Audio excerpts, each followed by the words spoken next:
काल खूप दिवसांनी आजीचा बटवा हातात आला आणि त्याच्यात मला खूप दोन महत्त्वाच्या गोष्टी सापडल्या.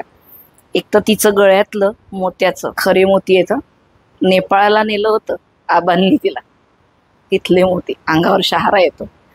आणि ही तिची जुड्याची एक पिन आहे, त्याला काय म्हणता येईल माहित नाही, पण ती लावायची. मग किती लोक पण हरवत जातात ना, पण आठवणी तशाच असतात.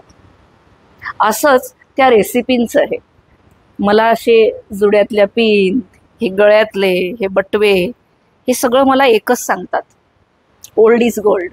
आणि कायम वाटतं की ओल्ड इज खरंच गोल्ड आहे. महाराष्ट्रीयन कलनरी ट्रेजर्स ही एक सिरीज आहे रेसिपीजची, जी पूर्णब्रह्म तुम्हा सगळ्यांसाठी घेऊन येत आहे. या रेसिपी सिरीजमध्ये आम्ही लोक सर्व जुन्या रेसिपीज, पण काही स्पेशल रेसिपीज ज्या काळाच्या आड कुठेतरी हरवलेल्या होत्या, त्या सर्व आजी आजोबांकडनं आम्ही त्या रेसिपीज आणल्या, त्याचे व्हिडिओज तयार केले आणि ते तुमच्यापर्यंत आणून पोचवतोय. या सिरीजला तुमचा प्रतिसादाची किंवा काही शुद्धीकरणाच्या चुका झाल्या, म्हणजे आपण शुद्ध लेखनाची चूक होते ना, तशी बोलण्यात जर चूक झाली तर खरंच या लेखीला माफ करा. कारण मी पूर्णब्रह्म आणि मराठी फूड वर्ल्ड प्लॅटफॉर्मवर ठेवते आहे. त्या वर्ल्ड प्लेटवर आपलं मराठी फूड राजासारखं बसलं पाहिजे आणि त्याच्यासाठी आम्ही सगळे प्रयत्न करतोय. तुमच्या सगळ्यांच्या आशीर्वादांची गरज आहे.